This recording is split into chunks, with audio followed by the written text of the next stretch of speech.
esse cara é foda. Como estamos falando sobre vinho aqui, não tem e falando sobre rock também hoje, não tem como mencionar o Ed Vedder. Esse é o Ed Vedder, vocalista do Pearl Jam, e dificilmente o Ed Vedder entra num palco sem estar municiado de uma garrafa de vinho. Esse é dos meus, hein? É, é dos nossos, né? E ele mata, acho que sei lá quantas em cada show. É mesmo? Em cada show do Pearl Jam são 3 horas de show. Então você imagina quanta garrafa de vinho que esse cara não toma. E ao longo de suas carreiras, várias bandas se associaram a vinícolas. Bandas de renome, tipo Pink Floyd, Motorhead, Slayer, Whitesnake. Olha ali, ó, na tela ali você pode ver algumas das bandas lá. Temos Stones ali. AC/DC também, ali temos o Police, que eu vou falar um pouquinho mais à frente, Massa. né? E até Sepultura, rapaz, até Sepultura tem vinho. Vinho? Pra quem não sabe, Megadeth tem o Dave Mustaine como líder da banda. Dave Mustaine, no início da carreira do Metallica, já fez parte da banda, né?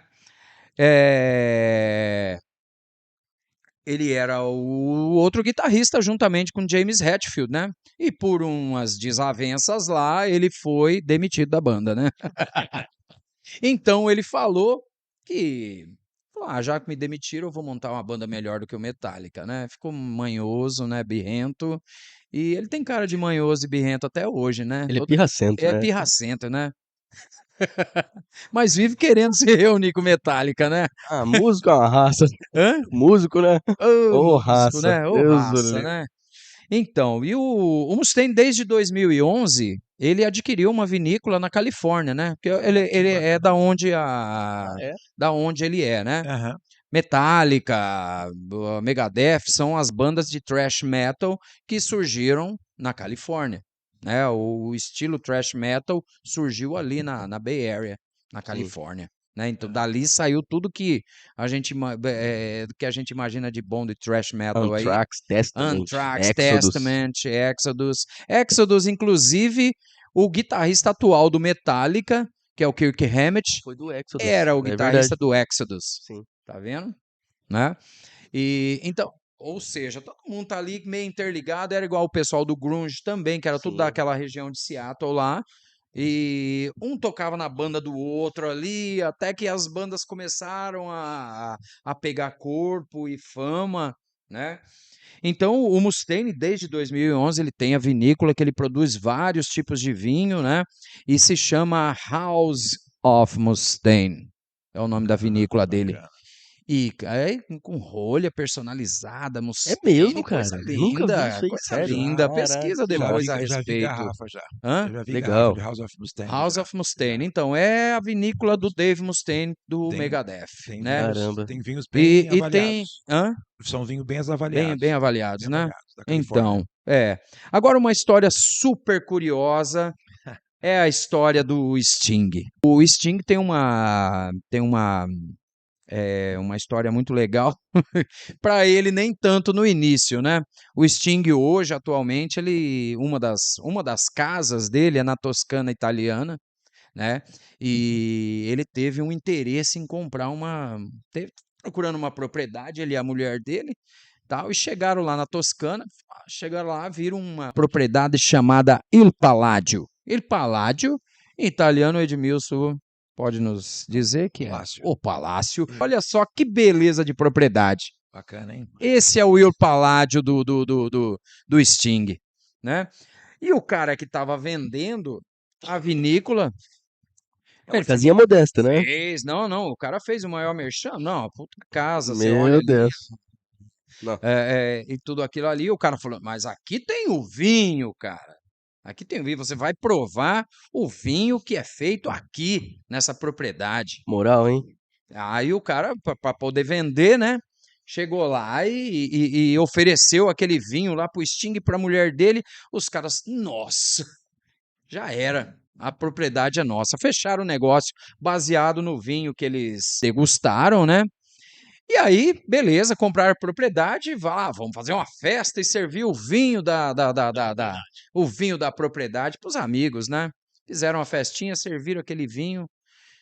E aí o vinho parece que daí não agradou, parece que já não era a mesma coisa. Então, e num dado momento assim, o Sting percebeu que tinha um cara jogando o vinho assim, tipo assim,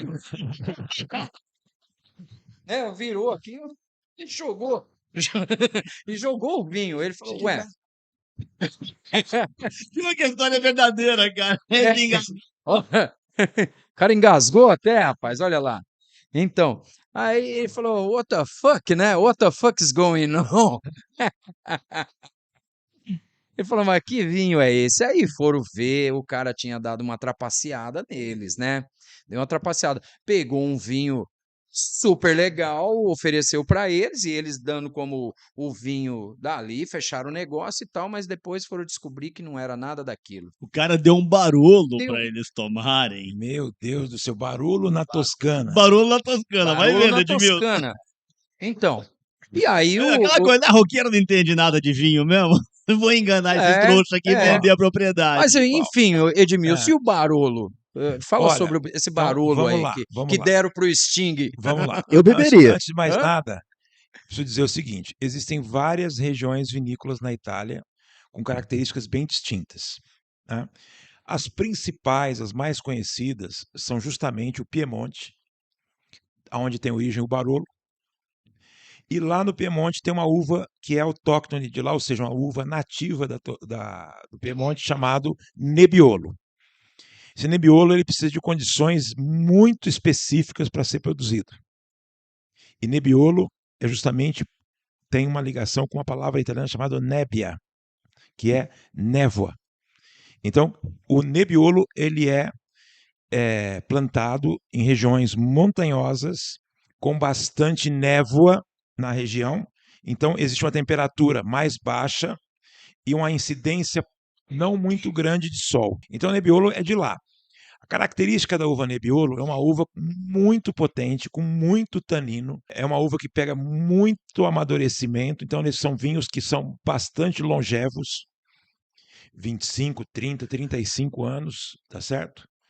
E são realmente vinhos muito potentes. São considerados os melhores vinhos do norte da Itália. Descendo um pouco, nós chegamos na Toscana. A Toscana é terra de uma uva chamada Sangiovese. A Sangiovese é uma uva de corpo médio. O Nebbiolo, corpo pesadaço. E a Sangiovese, corpo médio. E a Toscana é terra de grandes vinhos, principalmente o mais conhecido é o Chianti. O Chianti é um corte, um blend, uma mistura tradicionalmente de 3 uvas: Sangiovese, Canaiolo e Colorino. Teve um evento na confraria só de Chianti, não teve? Teve, Eu me já lembro. teve, já. E aí, o Chianti, esse é o Chianti tradicional. Devido a um problema de uma safra ruim que teve por volta de 1970, a Toscana autorizou algumas uvas internacionais a serem plantadas na Toscana, especialmente Cabernet Sauvignon, Cabernet Franc e Merlot. E para o Chianti foi autorizado se usar o Cabernet Franc e o Cabernet Sauvignon. Então, a partir daí surgiu 2 nomenclaturas para o Chianti. O Chianti clássico, aquele só com as 3 uvas, a Sangiovese, Canaiolo e Colorino, e o Sangiovese junto com Colorino e o Canaiolo e Cabernet Sauvignon ou Cabernet Franc, como Chianti, só Chianti. Curiosamente, eu já provei vinhos da Il Palladio. Inclusive aquela foto que foi mostrada ali do Sting, tem uma foto ali que é um vinho muito valorizado daquela hoje na mão do Sting, que é o Sister Moon. E Sister Moon é uma das músicas. Não só Sister Moon, várias músicas do Sting têm vinhos, como por exemplo, When We Dance é outro vinho do Sting lá da região da Toscana. Outro que eu coloquei aqui também que eu vi lá, Message in the Bottle é outro vinho do Sting. E Cassino de la Vie também é outro vinho do Sting. Dos que eu falei aqui, 3 vinhos de lá dessa vinícola são muito bem conceituados: Sister Moon, Cassino de la Vie e o Roxane. Roxane, inclusive, é o mais pontuado deles, certo? todos à base são Sangiovese. Olha só. Esse vinho servido por Lili Palladio para o nosso amigo Sting foi um vinho de mesa italiano. Não era um vinho nem classificado na DOC, nem DOC-G e nem IGT. Tá certo? Era um rosso. Um vinho rosso é um vinho de mesa. Só que vinho de mesa italiano não é o mesmo vinho de mesa que a gente tem no Brasil, porque as uvas lá não são as uvas que nós temos aqui naturais, né, do Brasil, da América do Sul. Mas o vinho rosso, não, gente, outra coisa, não significa que todo vinho rosso é um vinho ruim. Mas aquele rosso servido para o Sting era um vinho de mesa de baixa qualidade. Não é à toa que o pessoal estava esvaziando as garrafas e jogando fora lá. Jogando a taça fora. Servido não, né? Porque, na verdade, serviram vinho bom para ele, né? O que deixaram para ele lá depois, né? Olha lá o nosso amigo Sting já produzindo as uvinhas dele, né? E tal. Então, foi onde ele deu essa reviravolta, né? E, na verdade, até existe uma história ali de que quem vendeu para ele fala que não passaram a perna nele, não, entendeu? O cara falou que não, a história não é bem assim, mas também não sei qual que é a história que não é bem assim. O que é importante pra gente aqui, nesse caso, é que o Sting, ele se reinventou lá na propriedade dele, né? E como o Edmilson falou, ele tem produzido excelentes vinhos, né? De super bem avaliados, né? Esse da foto, inclusive, é um vinho branco, que é o Messaging de Bottle. É Messaging de Bottle. E tem Messaging de Bottle também, de outra tinto, também, né? Tem tinto também. Isso, exato. O branco ali é de uma uva que tradicionalmente não é da Toscana, mas ela se deu bem na Toscana, que é o Vermentino.